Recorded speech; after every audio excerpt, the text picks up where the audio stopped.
birinchi o'quvchi yo'q bo'lgan, o'quvchi emas, stolga dars o'tganman. Birinchi natijasi birdaniga hammaning katta chiqmagan. Birinchi natijam aslida 5 bo'lgan IELTSdan. Siz endi dars o'tyapsiz bir haftada, sizga pul beraylik desak, yo'q, men o'qitiraman, qiziqaman o'zim.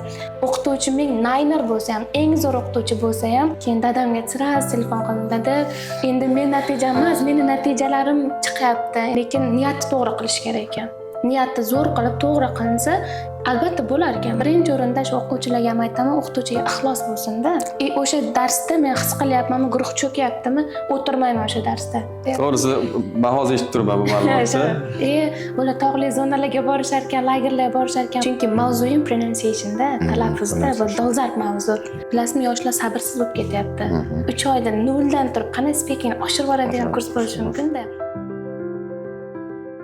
Assalomu alaykum, hurmatli ota-onalar, o'quvchilar, obunachilarimiz. Bugundan boshlab biz Oxford podkastimizni boshlayapmiz.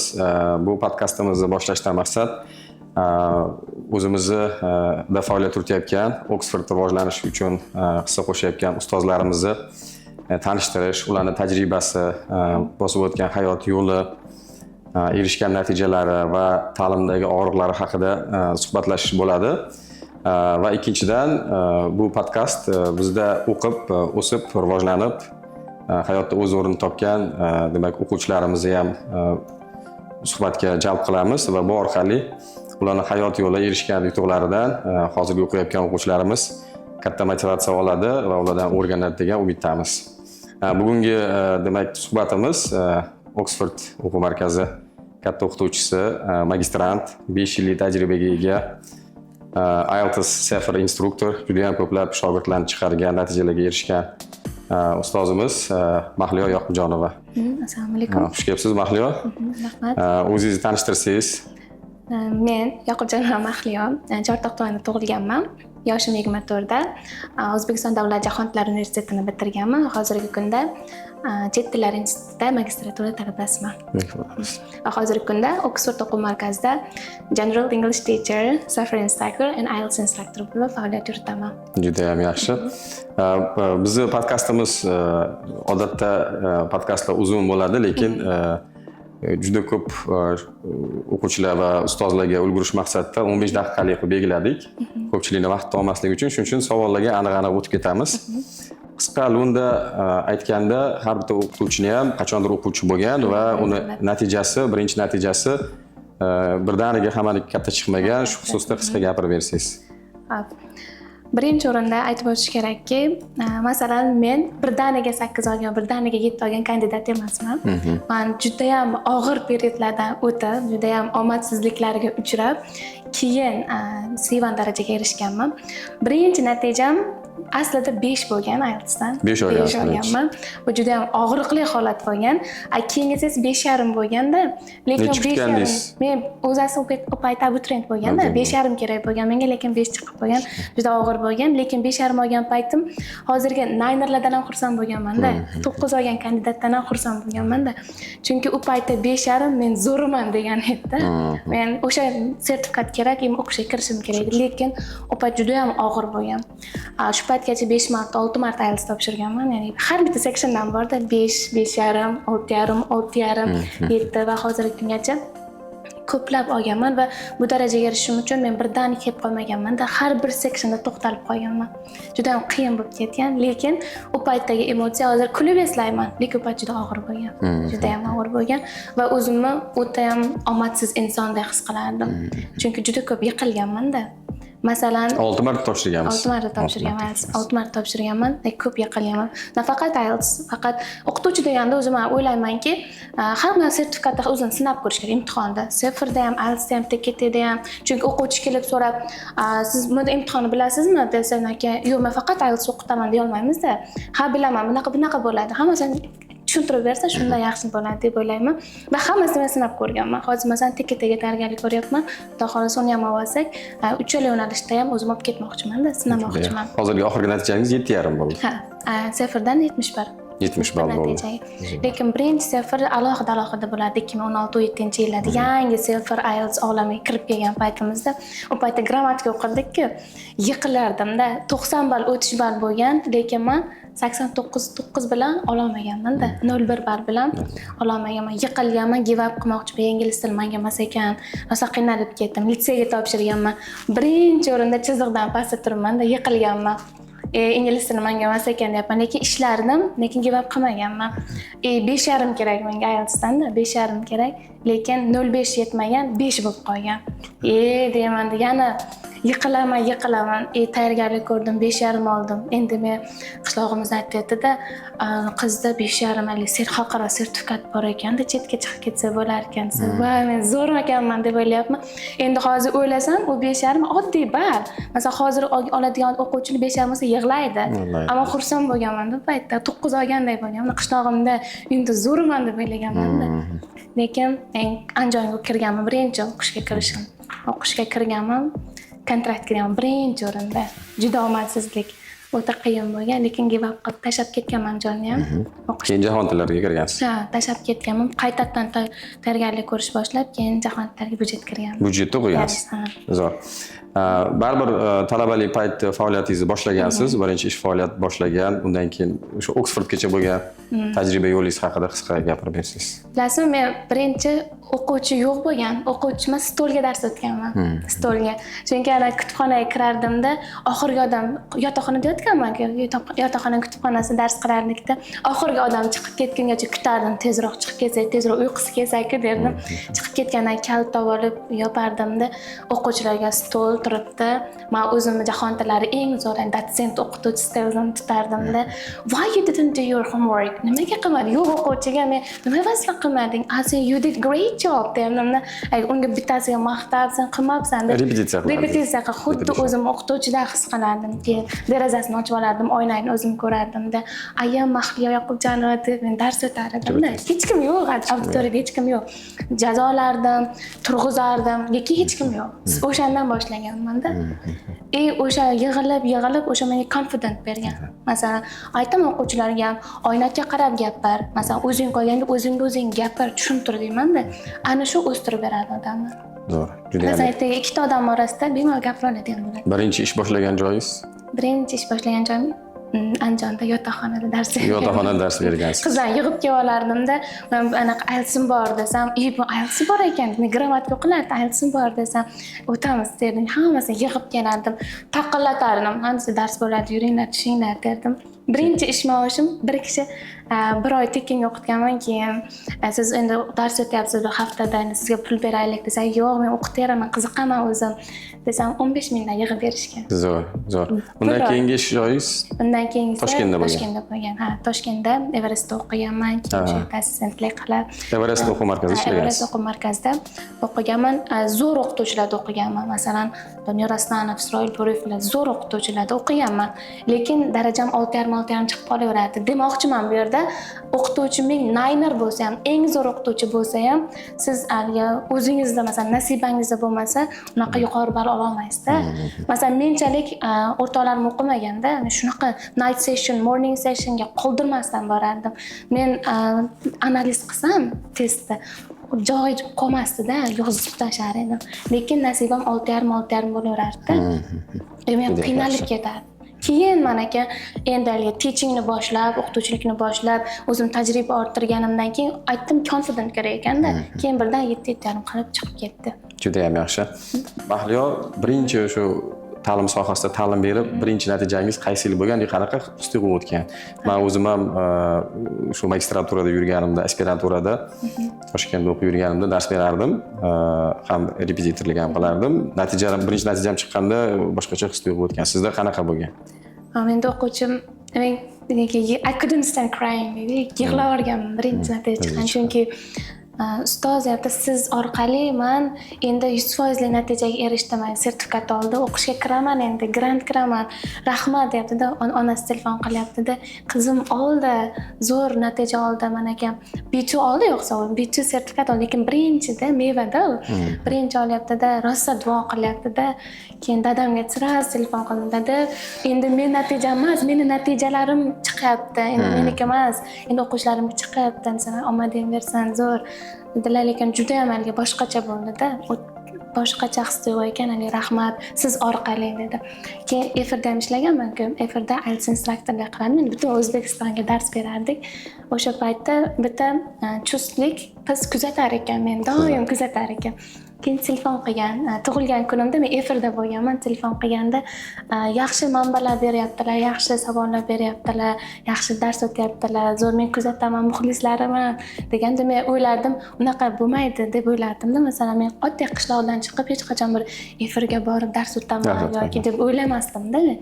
Ana shunda ham juda boshqacha his. Demak, televideniya orqali onlayn darslar ham o'tgansiz. Televideniyada aslida Good Morning Uzbekistonda IELTS darslari bo'lardi, o'shani olib borardim.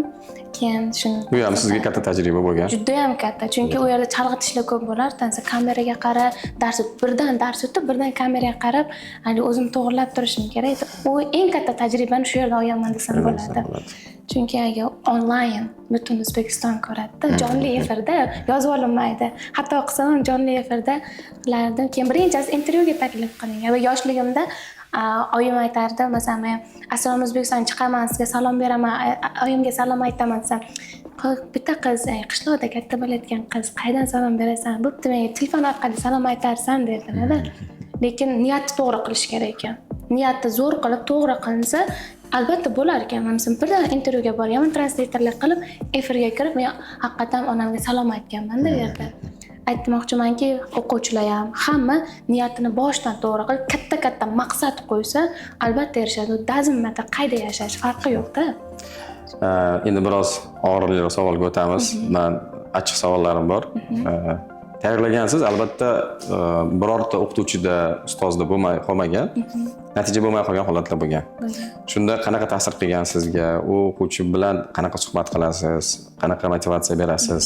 Men ko'p eshitganman, natija bo'lmasa, keyingi safar albatta natija bo'lgan sizda, xatolardan xulosa chiqarib, o'sha holat haqida gapirib bersangiz. Bo'lgan, menda ham bo'lgan. Zo'r o'quvchi, masalan, darsda aktiv qatnasharkan, meni haqiqatan ham sertifikat oladi deb yo'llanma berganman. MOOCda natijalar chiqqan, lekin 2 ball yetmadi. Videoga ola olmadi, endi yig'layapti. Endi nima qilaman? Hali imkoniyat bor, hali 2 marta oldimda imtihon bor.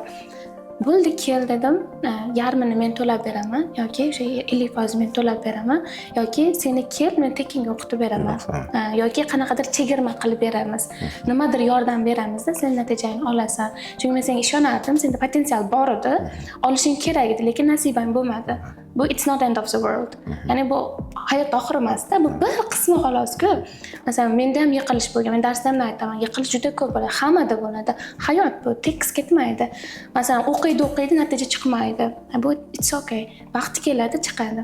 Shuni chaqirib, o'zim tushuntirsam, quchoqlab, teacher yaxshi ham borsiz, yaxshi ham menga o'qituvchi bo'lgan ekansiz. Yo'qsa nima qilardin dedi. U lekin boshqa joyga borsam, baribir qanaqadir o'qituvchisidan baribir nimadir yo'l ko'rsatadi. Lekin birinchi o'rinda shu o'quvchilarga ham aytaman, o'qituvchiga ixlos bo'lsin-da. Ixlos bo'lsa, to'g'ri yo'lni ko'rsatsa, u vijdonan darsda albatta natija oladi. Olmadimi, nasibasi emas. Keyingi safarga imkoniyat keladi. Yaxshiroq keladi. Juda ham yaxshi. Odatda ta'lim jarayonida har bir ustoz qiynalgan joylari bo'ladi. Qaysi uslub qo'llashga qaramasdan, ba'zida o'sha guruhingizda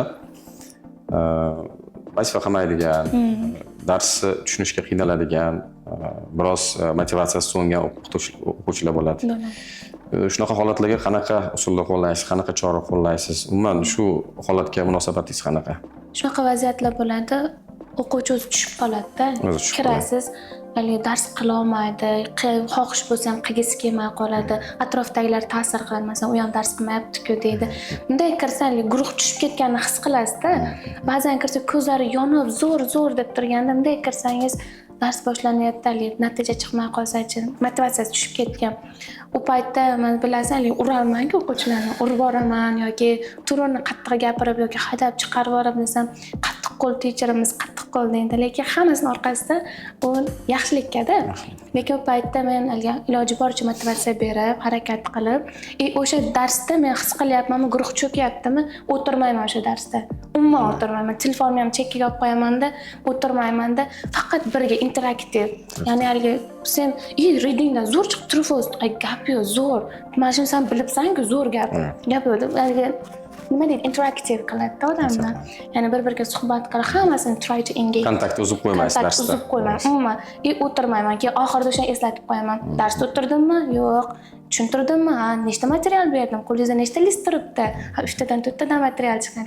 It's Oxford, it's me. Oxirida aytib qo'yaman-da.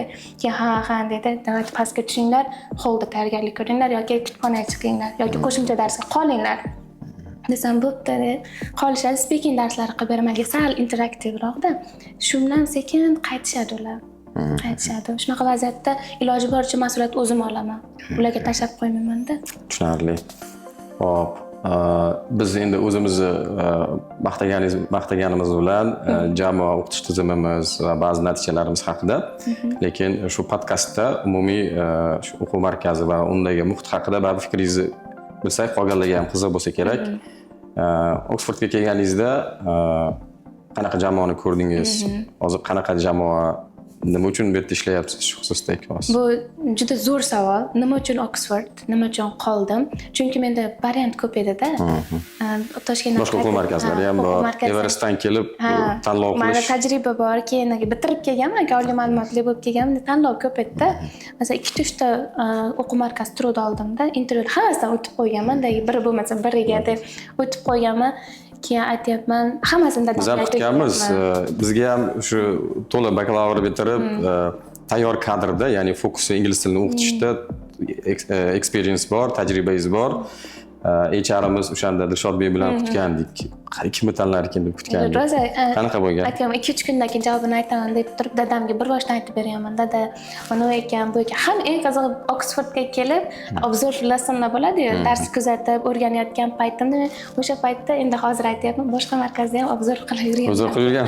Yurgan, endi aytib beryapman. To'g'risi, men hozir eshitib turibman bu ma'lumotni. 2 ta 3 ta o'quv markazi tengidan borib obzor qilib yurganman endi. Men tanlov kerak. Podkastdagi gaplashamiz alohida bu xususda. Keyin lekin Oxford tanlaganman nimaga? Chunki jamoa zo'r bo'lganda, yaxshi bo'lgan. Kelganda, masalan, sister deb gapirib, qilishganda, deganman, zo'r-ku. Boshqa narsalarga buyruq berish yoki bo'lmaganda, menejerimiz ham masalan Dilshod aka ham erkin observingga qo'yib berishgan. Observingga qo'yib bering, mana shu xonaga kiring yoki bunga kiring, qo'yib berishganda, men bemalol yozib feedbacklarni berib, boryapman, nima qilyapman deb erkinlik. Men aytyapman, boshqa yoqdagiga bosim ustida ishlayotganday bo'lganda keyin aynan qaysi markazga aytmayman, bu juda bosim qattiq bo'lgan. Keyin aytyapman, erkin, masalan, 2 soat darsimni o'tar ekanman, keyin masalan xohlaganimcha o'zim ishlashim mumkin ekan. Xonalar ham hammasi ham yaxshi, jamoa yaxshi, well paid, yaxshi to'lanadi ekan. Bo'ldi, it's okay.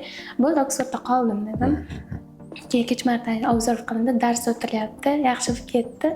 Endi qarasam atmosfera o'sha paytda lagerlarga, nimalarga ketishadi. Bular tog'li zonalarga borishar ekan, lagerlarga borishar ekan, maza qilib o'quvchilarni motivatsiyasini oshirish uchun o'qituvchilar ham borar ekan. Masalan, o'sha payt kollektiv chodakam qayerda endi ketyapti-da, men kelgan paytim. Zo'r ekan, mana shunaqa joylarga borishar ekan, chiqishimlar ekan, zo'r ekan. Team buildinglar. Team building o'ta zo'r, environment yaxshi. Men Oxfordda qoldim dedim. Dadam 1 yil ishlashim bor, 2 yil ishlashim bor, 10 yil ishlasam qoldim dedim. Bo'ldi dedim. Omading bersin dedilar. Shu bilan Oxford ketdi. Tushunarli. Biz juda xursand bo'ldik. Birinchi kurs mana magistraturani ham tugatdingiz. Namangan davlat universiteti chet tillar institutida. Keyinchalik men o'zim qiziq, men o'zim bir vaqtlar ilmiy ish yozganim uchun, ilmiy ish bilan shug'ullanganim uchun, undan keyingi rejalaringizda ilmiy ishlar bormi? Shu sizdaqa o'qituvchilik ko'paysa, metodika oshsa, albatta ta'lim sifatiga ta'sir qiladi. Nodavlat ta'limda ham, xususiy ta'limda ham, davlat ta'limida ham. Bu xususda rejalaringiz qanaqa? Xudo xolasa PhD qilish niyatim bor. Ilmiy ish qilaman. Chunki mavzuim pronunciationda, talaffuzda bu dolzarb mavzu. Men o'zim yoqtirib oldim buni. Shu ilmiy ish qilib oxirigacha borib, o'shandagi tajribalarni masalan kursda sinash. Masalan, nima uchun institutda ishlar yoki boshqa bir maktabda ishlasang bo'ladi? Menga natija qiziqda. Ustoz, siz uchun mana shu yo'nalishda qoldim, siz uchun shu darsda qoldim, siz uchun mana shu sertifikatni oldim deyish bu boshqa narsada. Markaziga aynan shu fokusda shu kursda shu fan o'qiyman deb keladi ko'pchilik. Aynan ingliz tili. Keyin natija qilganda, shu menga nima deydi? boshqacha motivatsiyada. Masalan, maktabda ishlasam bo'ladi, hozir maktabda bunaqa natija qila olmayman-da, rahmat deb duo ola olmayman-da. Shuning uchun shu imkoniyatlar hammasini shu kursda oldim. U yerda ham rahmat deyilishi mumkin, lekin kursdagi nimani, xursandchilikni, zavqi sal boshqacharoq. Boshqacharoq. Nimada, demak, keyinchalik shu ta'lim sohasida ilmiy izlanishlaringizda ingliz tilidagi talaffuz pronunciation'ni oldingiz. Shuni to'g'rilash, to'g'ri talaffuz qoidalari va buni bir chuqurroq o'rganib, chiroyli bir ilmiy ish tatbiq qilib, ilmiy ish yaratmoqchisiz. Xudo xolasa. Xudo xolasa. Ilmiy rahbar oldingiz? Oldim. Olgansiz. Omad ishlaringizga. Oxirgi savolim, men juda xursandman, o'zi bizda ishlaysizmi, boshqa joyda ishlaysizmi? Ta'limda sizdaqa mutaxassislar ko'paysa, siz darsingizni juda ko'p tekshirganmiz, boshqalar ham tekshirgan. Hammalari juda ham ajoyib ustoz ekanlar deb ketishgan. Xursand bo'lamiz. Tajribangizni yana bundan keyingi boshqa o'qituvchilarga ham o'rganib kelishyapti, bundan keyin ham o'rgatishingizni. Xo'p, hozirgi ingliz tilini o'rganmoqchi bo'lgan yoshlardagi eng katta muammo nimada? O'rganishda juda ham ba'zi 3-4 ta muammolar bor, ko'p takrorlashadi. Siz qaysi birini bilasiz? Tezroq natijaga erishishni xohlashadi. Etapdan etapga o'tish olmasa, demotivatsiya bo'ladi, give up qilib qo'yishlari mumkin, to'xtatib tashlab qo'yishlari mumkin. Yoki shunchaki hamma ingliz tilini o'rganayotgani uchun men ham o'rganar ekanman deb shunchaki borib yurgan o'quvchilar ham bor. Qaysi muammoni jiddiyroq muammo sifatida ko'rasiz va yechimiga qanaqa fikrdasiz? Bu juda og'riqli savol. Hozirgi kunda bilasizmi, yoshlar sabrsiz bo'lib ketyapti.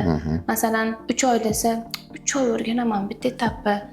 3 oydagi speaking oshirib yuboradigan kurs yo'qmi deydi. 3 oyda noldan turib qanday speaking oshirib yuboradigan kurs bo'lishi mumkin-da.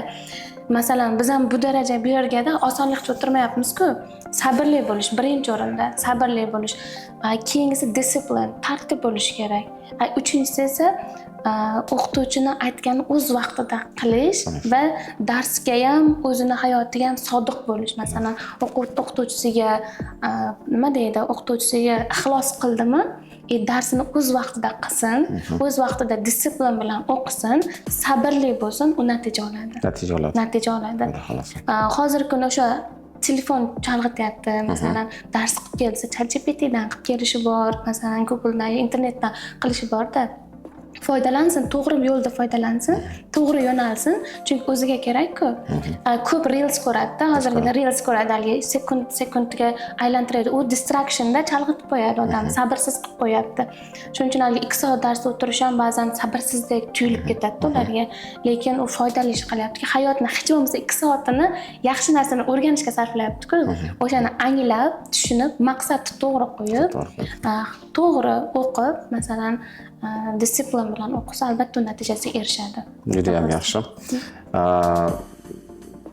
Qaniydi siz bilan suhbatlashsak, yarim soat, 1 soat ham suhbatlashamiz. Vaqtimiz chegaralangan.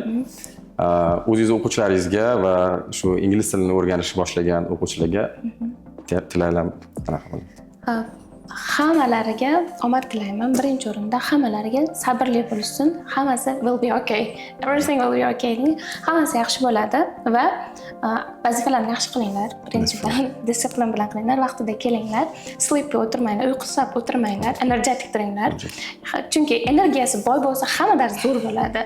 Masalan, kayfiyat yaxshi bo'lsin. Masalan, o'qituvchilar hello guys deb kirsa, u boshqa narsada hello deb kirishdanda, u boshqa narsada. Energetik tursa, aktiv bo'lsa, hammasi yaxshi bo'ladi va o'quvchilarga ham kelgusi ishlarda ham hammasida omad yor bo'lsin va yaxshi natijalar olib, bizga rahmatlab kelsin. Bo'ldi.